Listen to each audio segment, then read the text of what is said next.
ابی ابن کعب رضی اللہ تعالی عنہ ترمذی حدیث دی پیغمبر علیہ السلام لرالی ولی یا رسول الله ز دعا کوم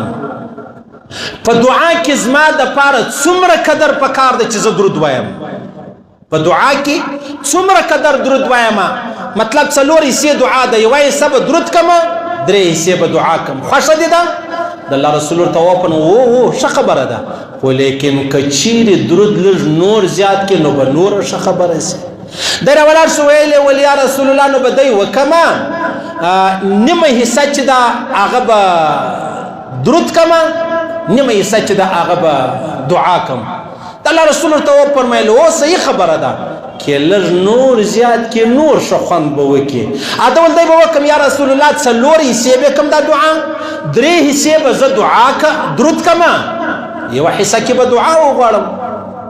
د الله رسول ته وفرمایل ډیره ښه خبره ده او بالکل صحیح خبره ده ستا خوښه خو لیکن که ته راولاړ سې لږ درود نور زیات کې بیا به زه نور ښه خوند وکړي ته ولې یا رسول الله نو بیا به دی وکم زه چې کله دعا کوم په دعا کې به خالص درود وایم اللهم صل على محمد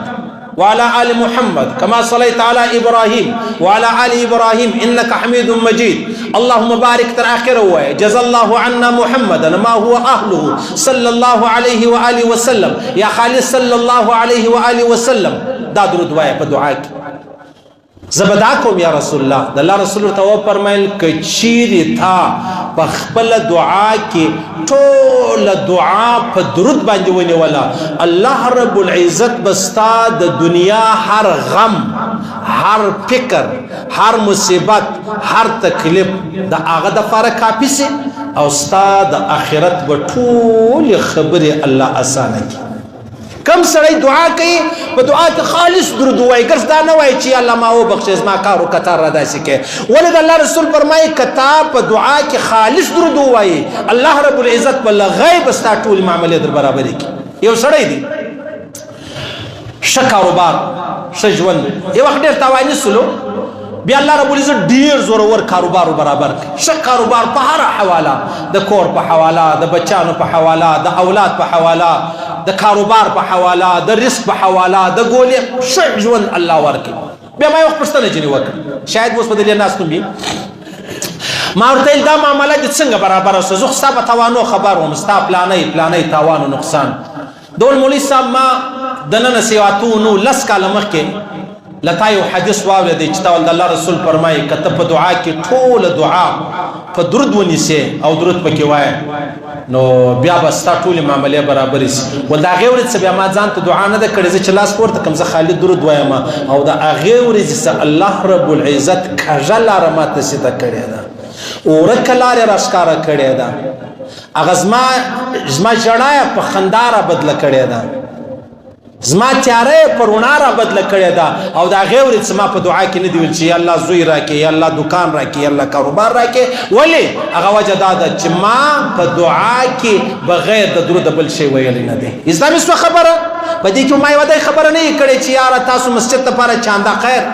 مسجد ته جوړېدو اراده لرم ډېر ودیځې ته ډېر حریان یم چا غوړانو ته به څنګه وایم چې یاره ما خو مسجد جوړېږي ګرد ازما ګرد کار به سره وشلېږي اوس به نو د یوه نیمې روپۍ سړی خدای به 100 روپۍ ورکړې ته خو مجبور یې ډېر پریشانه یم داسې ورته پریشانه یم چې 10 کروڑ روپۍ خرچه راځي دا ټول مسجد دا کاخانې والا څه مځکه راکړله نو مسجد به لږ نور مخ ته بیایو ډېر حریانۍ اخیستې یم چې یا الله پرده غواړم یا الله پرده غواړم نو تاسو په آینده کې په دعا کې خالص درود وایست خالص درود وایست او د الله د رسول ارشاد دی چې ستا به د دنیا او د آخرت د ټولو غمو دپاره الله رب العزت کافي سي ستا د دنیا او د آخرت ټول مشکلات په الله رب العزت په چش برابر کې په دا خبره برابر کې چې ته څه کوې ته دا وایې چې په دعا کې ناستې اللهم صل علی محمد اللهم صل علی محمد څومره لویه خبره ده الله دې موږ ته نصیب کړي امام شافعي صاحب رحمه الله مبارک کې راځي چا په خوب ولیدی الله څه معامله در سره وکړه الله وبخښلم پر چې شو وبخښلې ول تا پر محمد رسول الله درود شریف ډېر وایي تا پر محمد رسول الله رب العزت ګوره که په دنیا کې یو سړی دا ووایي چې علما فرمایي چې محمد رسول الله پر الله ډېر ګران دی طول قرآن کی اللہ رب العزت یو د پیغمبر علیہ الصلوۃ والسلام په ژوند قسم اخلي چې ستا په ژوند لعمرک ستا په ژوند د زما قسم ستا په ذات ستا په ژوند ستا په زندگی د زما قسم صحیح سلو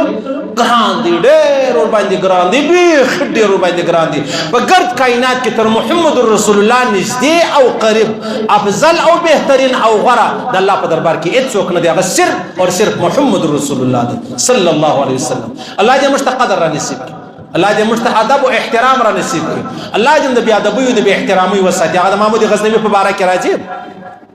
چې د یو خادم غلام دا غنم تاج الدین نو دای وخت ورناره د غنم محمد دا ورناره کله تاج الدین دل تراس شراله یو کار به ورته ویلې د دې الک پلار په اتفاقا غم ناسو هغه څه پریشان وسو چې ما زوی غلط کار کړی دی نه ولې د محمد په نامه نور ورته ویل چې په بل نامه ورته ویل بیا پښتنه وکړه چې حضرت څه خیر خو به اول ولې اول زما بچی ته د نن په بل نامه وویل اول یاره وجه دا ده چې زما او داس نو او د محمد نوم بغیر د اوداس نه وایم زه بغیر د اوداس د محمد نوم نه وایم څومره لوی خبره ده څومره انتیکه خبره ده څومره ګران دی پر الله باندې